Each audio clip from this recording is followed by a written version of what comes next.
guys, welcome back to Faded Truth. Before you do anything, hit that subscribe button, support your girl.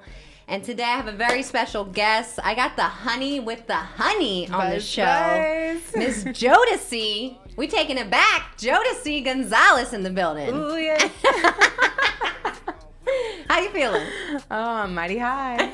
I love this tooth. Thank you. Jewelry. It's a 24 karat yellow gold Gucci bumblebee. Okay, nice. So founder and CEO of J.A.D.E, Jodeci's alternative daily enhancements.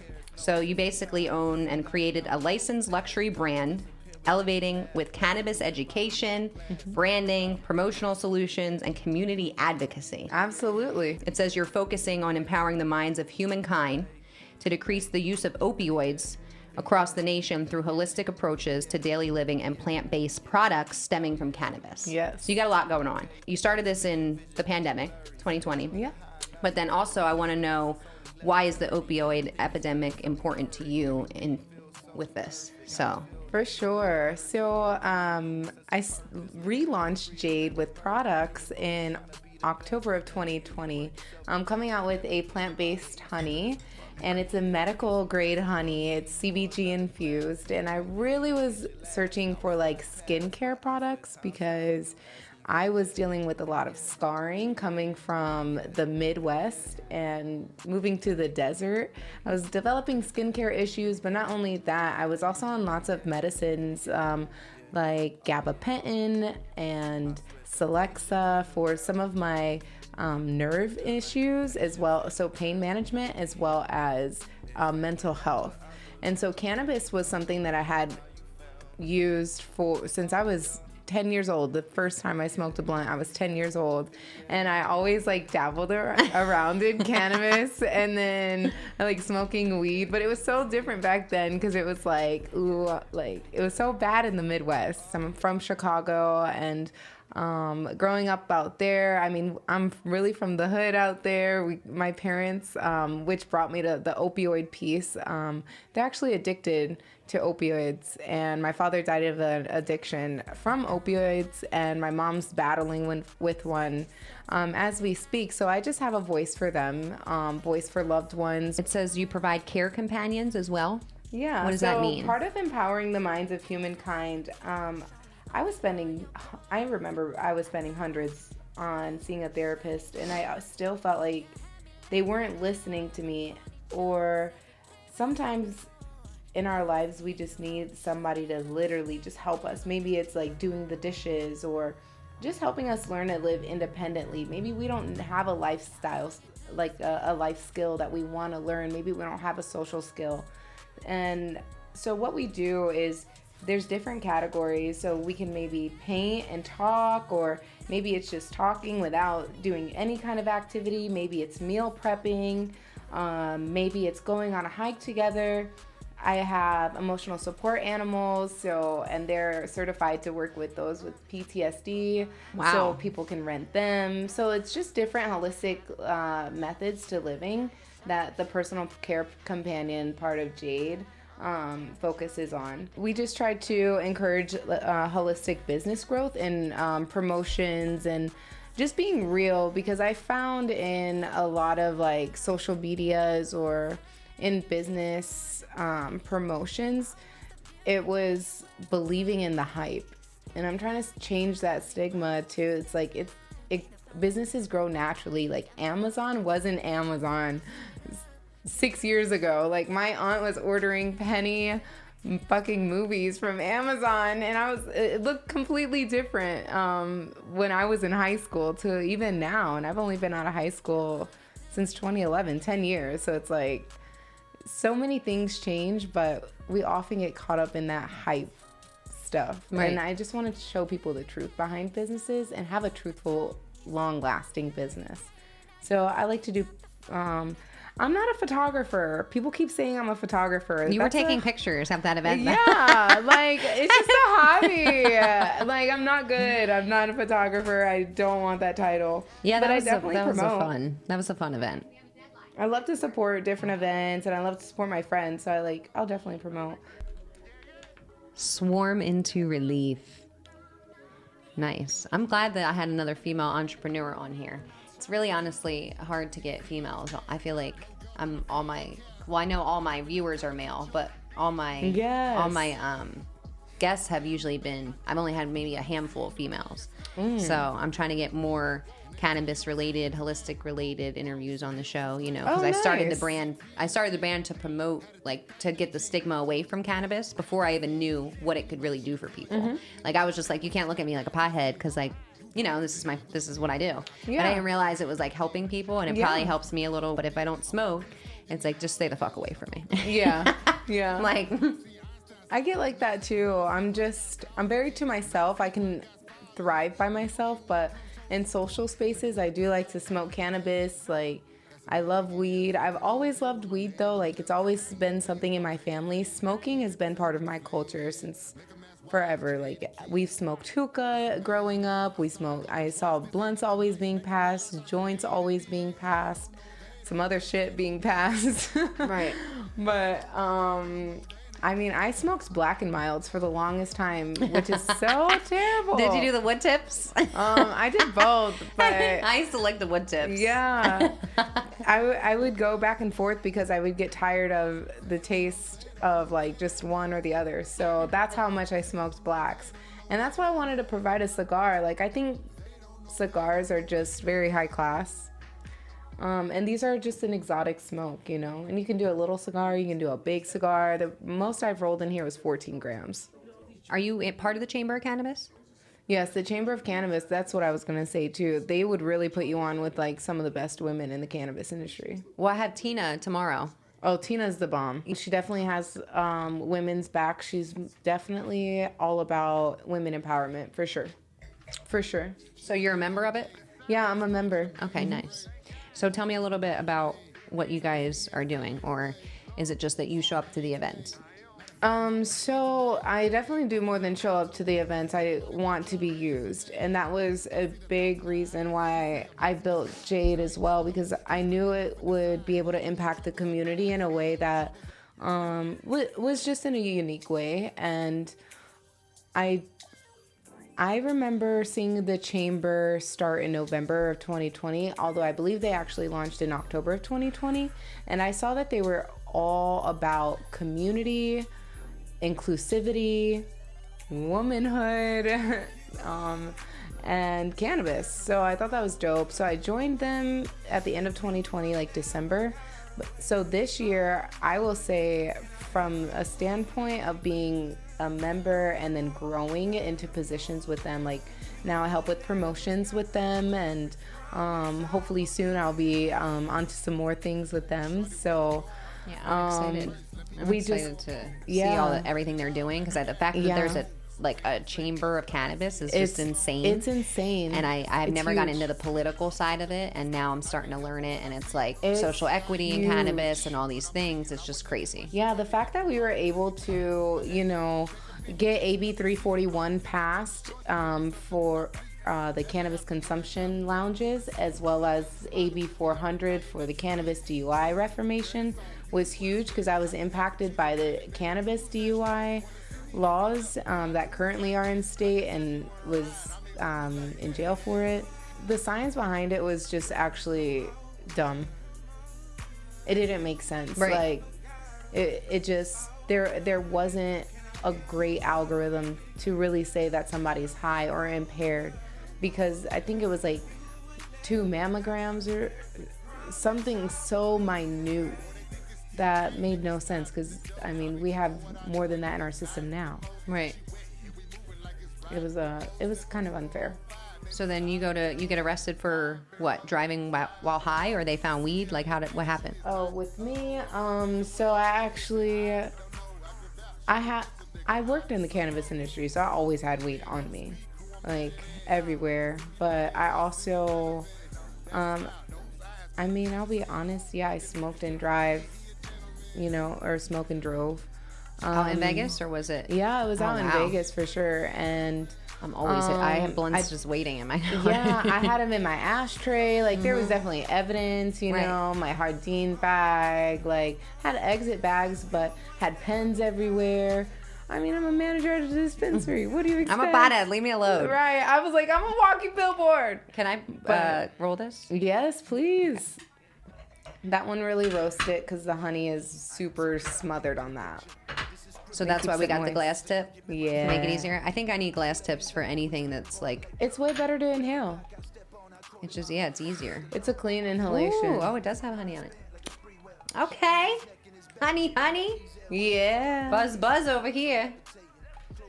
The honey on it actually gives you the full entourage effect because the CBG, so it like enhances the high.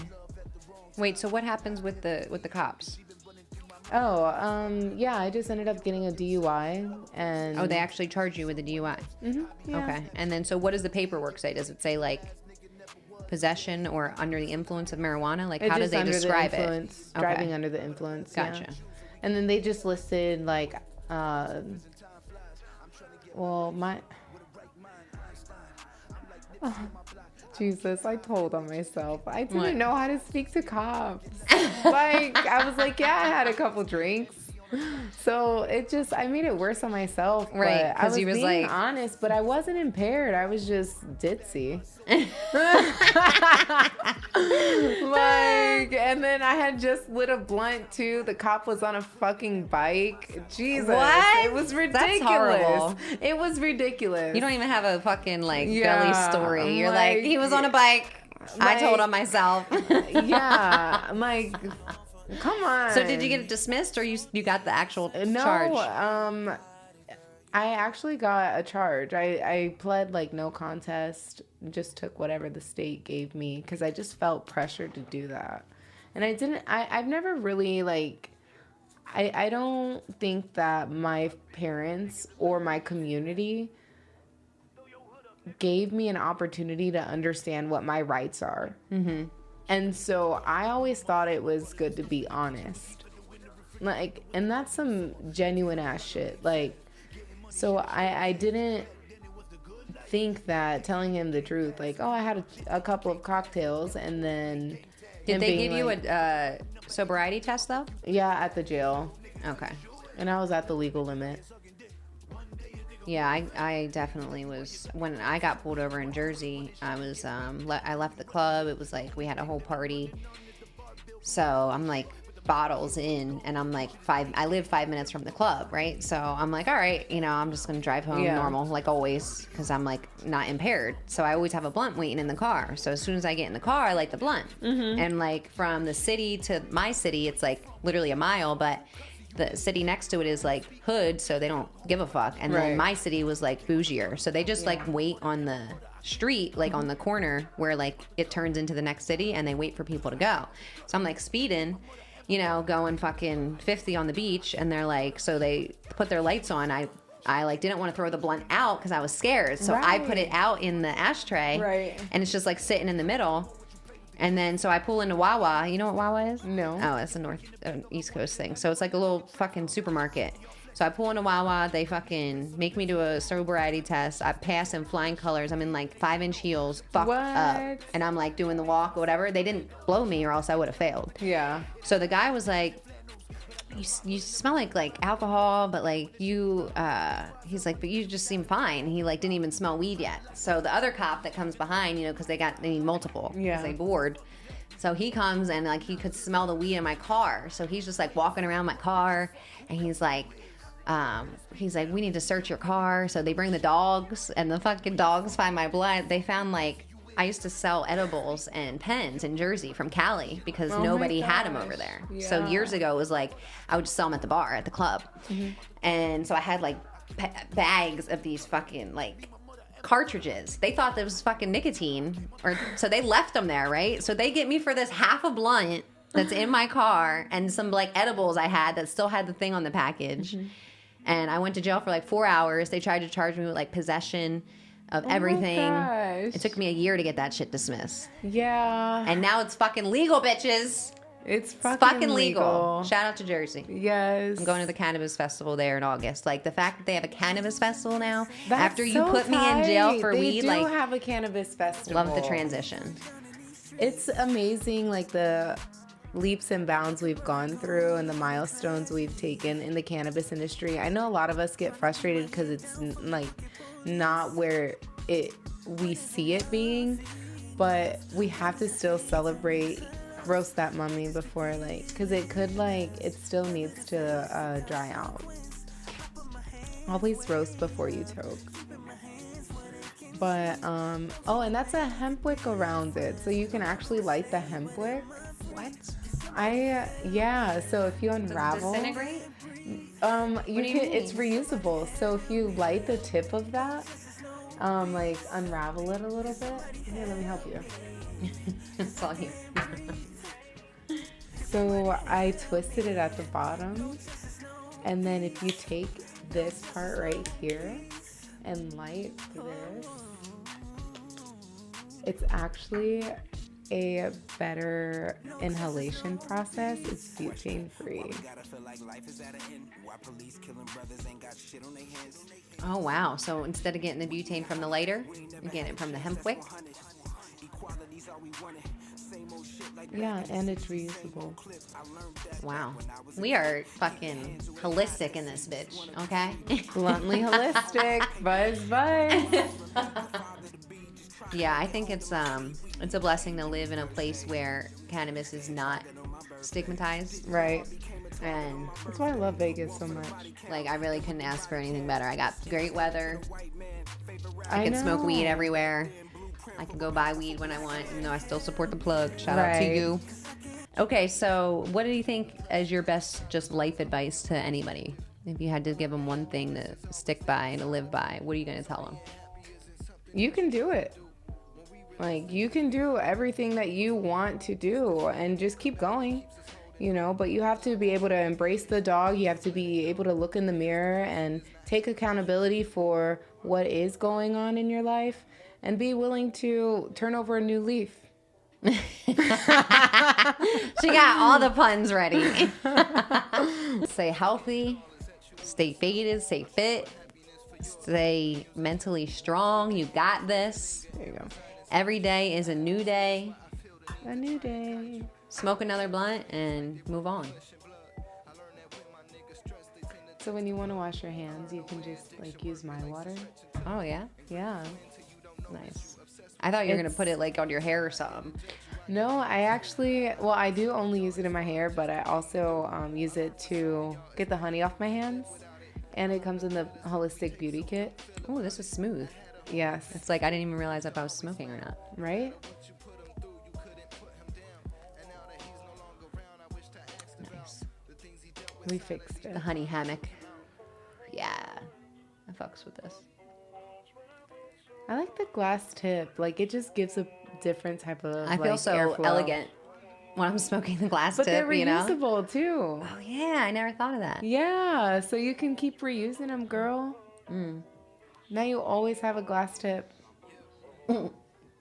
Just the tip. Oh, just the tip. Appreciate you being here. Thank you so Yeah. much for showing us the holistic ways of Jade. Yes. Buzz, buzz. I'm just so happy that I found new ways to smoke weed. Like, you know, you're like a real pothead because you're like, oh, I found a new way to fucking get high. Yeah. Great. Yes. So everybody who has any type of inflammation, scars, lung problems, gut problems, skin problems, beauty problems, bacterial, we got everything. Yeah. Or if you just want to fucking have a new way to smoke and smoke out of something sweet. And I feel like it got sweeter the more I smoked it. Like I could start tasting the honey more, like halfway through the blunt. But yeah, hit up Miss Jade, Miss Jodeci. Oh, I had to ask you about your name. So how many people are like, is that your real name? Every person I run into, except for non-cultured individuals. They're like, What a great Jodeci? name. That's interesting. I'm like, don't tell me that's interesting. Jodeci, it's been real. It's been raw, It's been raw, blunt. unfiltered. Buzz, buzz. It's the honey with the honey, and I'm here to let you know you should subscribe to the Faded Truth. Until next time, peace. I know you suffer and your pride won't let you cry for help. I'm not here to teach you lessons, but I've been through depression, and inside the lines I hope you find perspective. I learned that happiness is always there inside of you, so being happy isn't something that you try to do.